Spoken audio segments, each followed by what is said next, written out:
Namaste. Hello everyone. Thank you for joining in. Thank you to Pukhraj and HundrED for inviting me to host this webinar today. I'm Neelakshi Naolekar. I'm the founder of Chetas Center for Child Development. The word Chetas in Sanskrit means your subconsciousness, your inner flame, or your inner soul. Chetas was started in the year 2007 with the intent of providing a platform for children for bringing out their holistic development in a playful and joyful manner. Under the umbrella of Chetas, we have a preschool which has inclusive cells for special needs children. We have after school program modules which are based on multiple intelligence, and we are also into holistic and creative teachers training. What we do at Chetas is basically based on the playway pedagogy and multiple intelligence approach. The materials which we use at Chetas, then the teaching aids that we have developed, all these, they showcase not only the innovativeness, the creativeness of the teachers or facilitators who have made them, but we also strive to bring out this in the children also. At Chetas, we have developed low-cost teaching aids, and the learning experiences which we plan or which we go about giving to the children are based on recyclable and easily available resources which can be used effectively. My experience of working with children in different setups, in different backgrounds, in the urban and the rural setup schools, also government aided schools, and also with underprivileged children, helped me to understand and work upon and develop these teaching aids or learning strategies or materials. I have basically done my graduation in child development and my post-graduation in school psychology. I have also completed my professional development training in multiple intelligence theory, and all this has helped me in working at Chetas and developing all these strategies and teaching aids. When working in different setups with children, certain things came to my observation. Like in all these setups, there was a very structured environment. The classrooms had a very structured atmosphere with teacher coming and teaching. Also the classroom setups, the curriculum, the lesson plans, all of these were very structured. There was no involvement, direct involvement of the children. Also, what was being taught or what the children were learning, it was more from the point of view that that was going to be assessed in the form of tests, and that is how learning was happening or teaching was taking place. Though definitely over the years, we are seeing a change in this kind of setup. There is more interactiveness in the classrooms. New age teaching methods, creativity are entering into the classrooms. Also, with the involvement and advent of technology, we have got smart classes, we have got gadgets which are being used in the classroom scenario. But still, down the line, I could see that there was a gap in what was being taught and what was being learned. When I gave a thought to about why this is happening, why is there a gap in this, it made me ponder over certain questions. And I found that though technology has entered into, there were two main reasons. The first was availability and second was accessibility. In certain areas, even now still, though availability is there, accessibility is not there. That is, the teachers don't have easy access to those mediums of teaching, plus children also don't have easy access. Secondly, there are other technical issues which are creating a problem for implementing these in those setups. Sometimes the teachers we found were not equipped or trained specifically for use of those mediums to work with the children. Also, they had that feeling of not being comfortable of using those mediums while teaching the children. So all this was something which was creating a gap in what was being taught and what was being learned.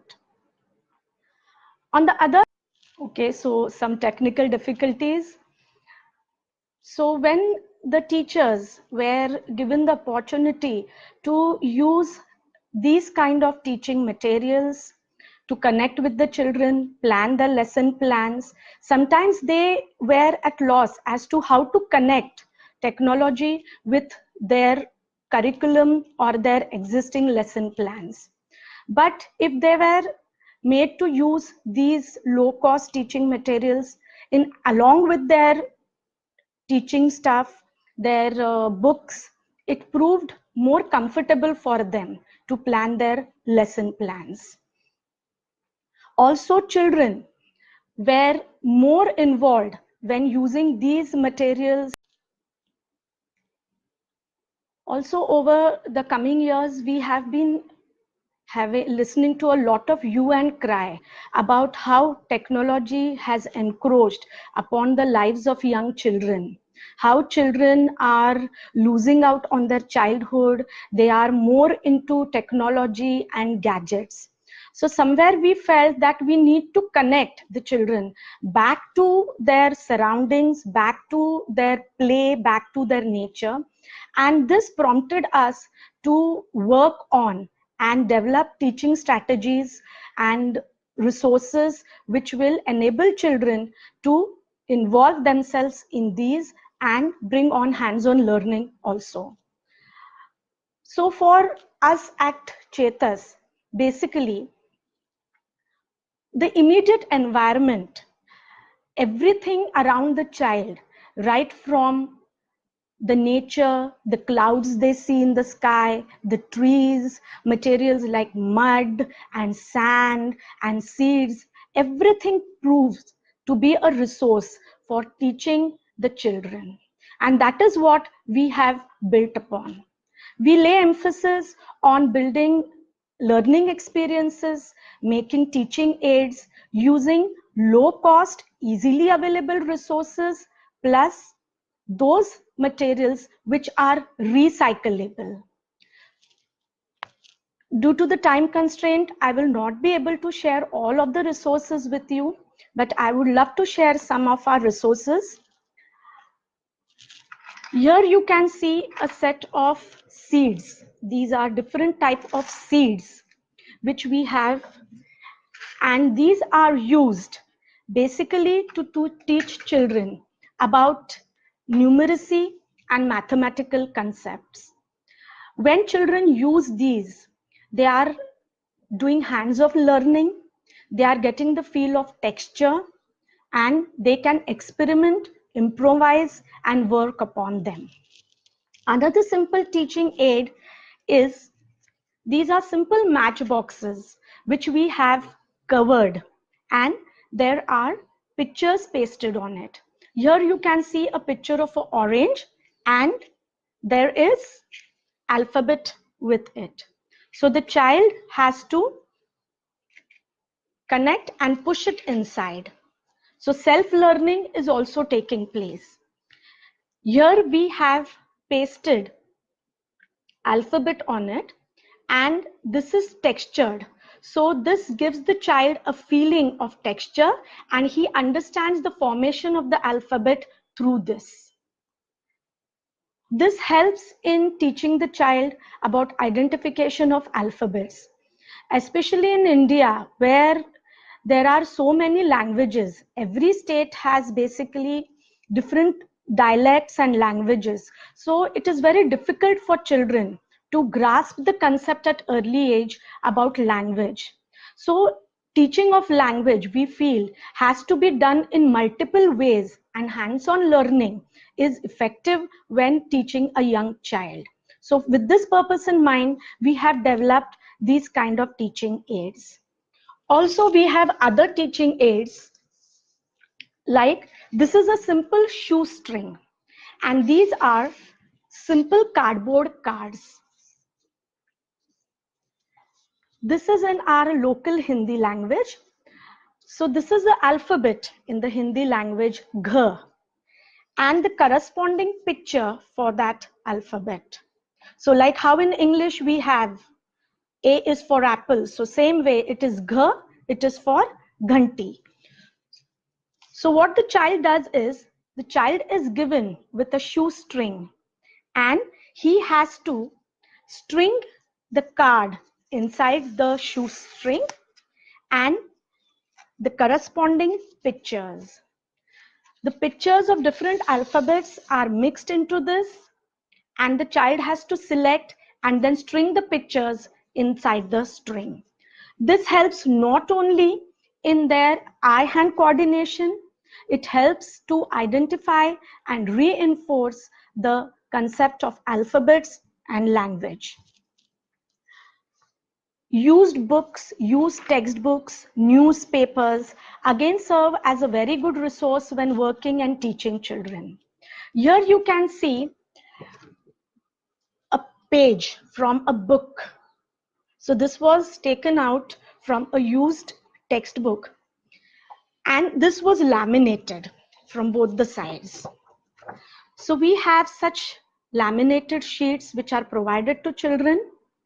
The best part of giving them to children is that they are easily to wipe. They can be easily wiped. And children can work at their own pace on these worksheets.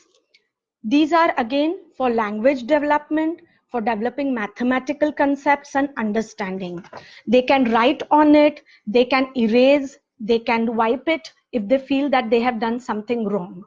Now, when a child is doing this on his own, then what happens is, even if a child makes a mistake, then the child knows that it's okay to make a mistake because he can wipe and he can reuse the sheet again. So these are some kind of teaching materials or teaching aids that we have developed at our center, and we are using them. At Chetas, the curriculum or the lesson plans or the themes, they are planned based on the multiple intelligence approach. So a particular topic is taught to children in multiple ways. These teaching aids have also proved very beneficial when we were working with special needs children. Every class setup or teacher has students of mixed group in the class. There are children who will sit and look at books, read, or they will listen to any story which is being told to them. On the other hand, there will be children who are all over the place, they are moving around, it's very difficult for them to sit in one place. So when these teaching aids, especially like those matchboxes or the laminated sheets, are provided to them, we found that they can be made to sit next to the teacher, and the teacher can continue with her group and teach them, and the child with attention deficit problems or sensory issues can be made to sit and work on at his own pace. One more teaching aid or teaching resource which I would like to share with you. This is a simple thrown box. This was a simple box which was thrown. So this box was used and it was recycled. So we have covered it basically. And again, the pictures which you can see on the box, they have been cut and pasted, and they have been from used textbooks of the past children. So depending on the topic or themes, we have designed such boxes, and these are called as my talking box or my writing box. So this is used to teach varied concepts to the children. We carry out a lot of circle time activities. We do group games with this. Individually also, these are provided to the children so that they can look at the picture, they can speak a few words about what they are seeing, then they can write a few sentences. If they are older, they can write a few sentences on these.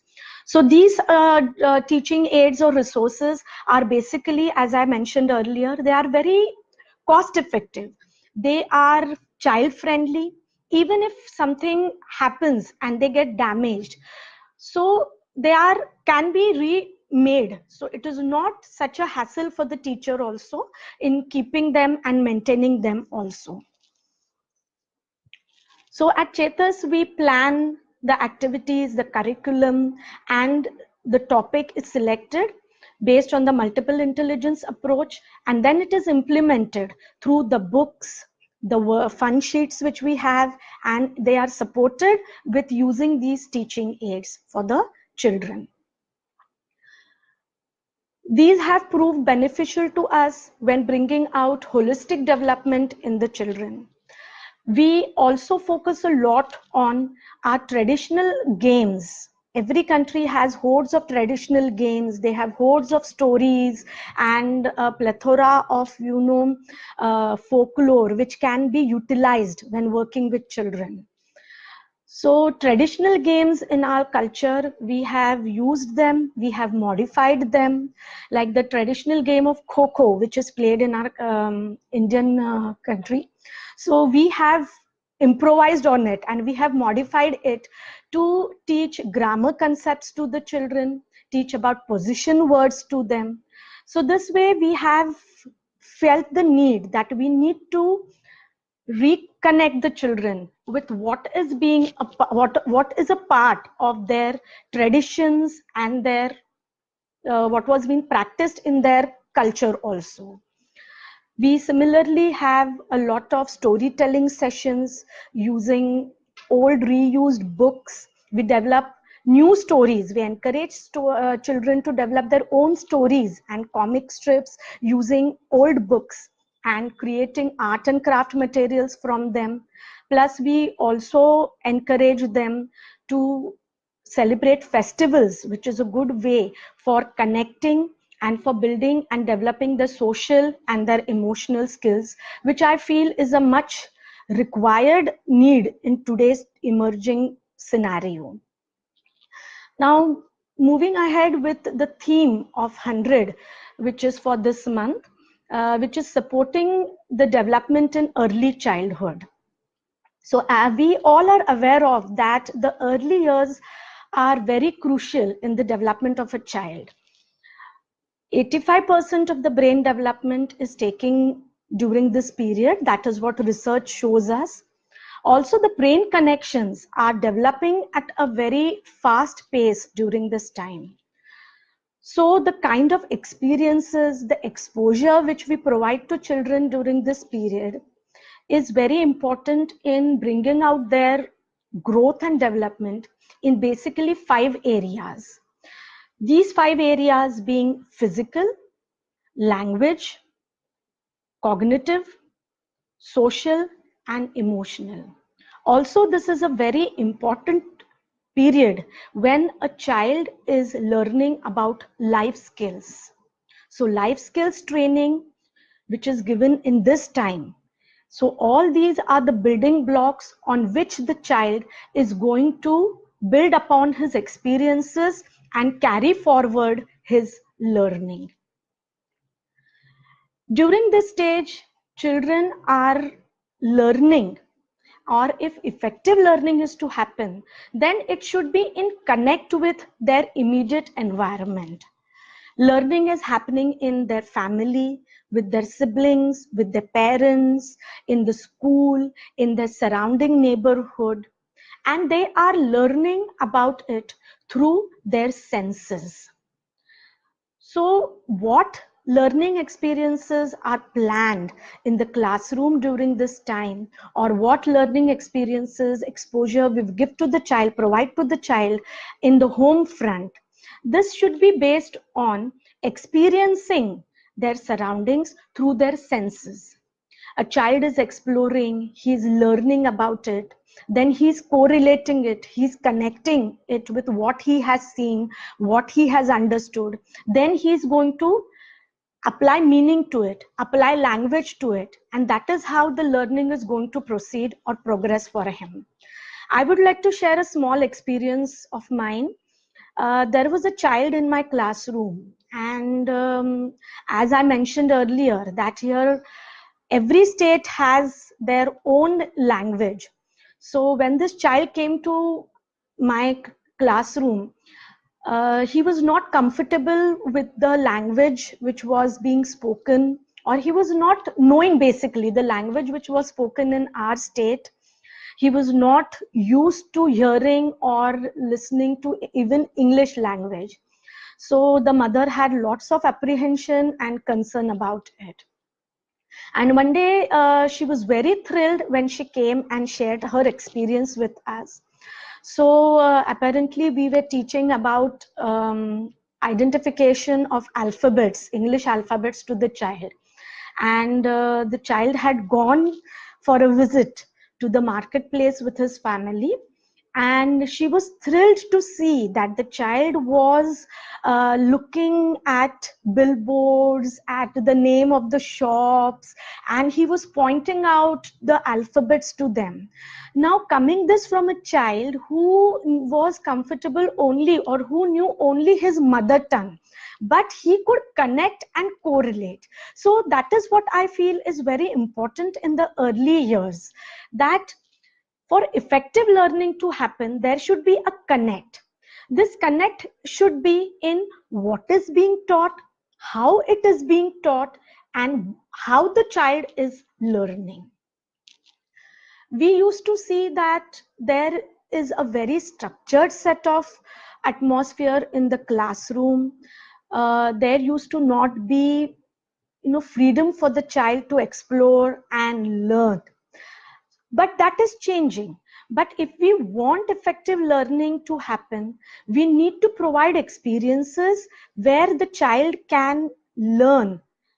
Hands-on, self-directed learning is taking place so that he can correlate and connect and build upon those experiences. This is very important, especially in the early years. Once the child connects with his immediate surroundings, then we can move forward and give him global exposure. As is said rightly in the Chinese proverb, it says that I hear, I forget. I see, I remember. I do, and I know. So this knowing is very important.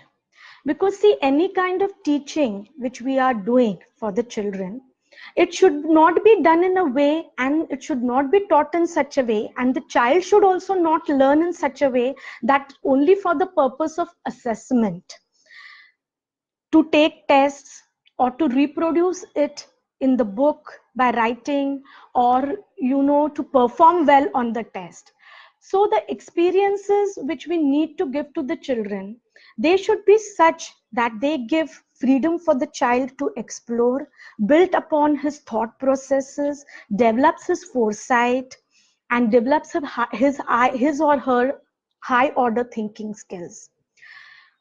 For me, I feel basically that the play pedagogy or the multiple intelligence approach works best for the children, because this provides multiple ways for the child to work upon and explore and build upon. So I feel we should again incorporate more of play-based activities when teaching with children.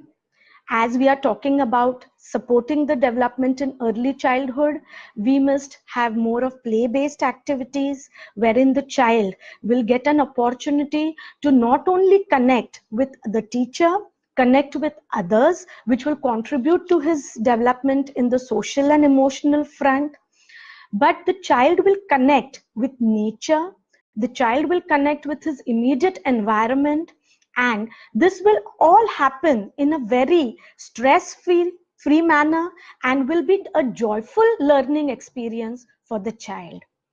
I again take this opportunity to thank HundrED for providing this platform to innovators and educators like us. This is a great medium to connect with people all over the world and to know about what practices of education are being used, how people are working when developing new concepts and new pedagogies of teaching children. It is a great way to, collaborate, share ideas, build upon our learning experiences also. I'm looking forward to more such web day seminars which are being hosted by HundrED. And in future also, I feel that if we like-minded people can connect and build upon, then we can provide more meaningful and enriching experiences for working with children and the youth. I'm a HundrED ambassador, so you can connect with me on the HundrED page. Also, you can follow us on our Facebook page, which is by the name of Chetas Center for Child Development. And we are also on Instagram by the name of chetas.education. Thank you once again for joining in. Thank you, HundrED and Pukhraj, for giving me this opportunity to share with you about my work, my experiences, and I would like to know more about similar pedagogy, similar innovations which are working by keeping play at the center. Thank you.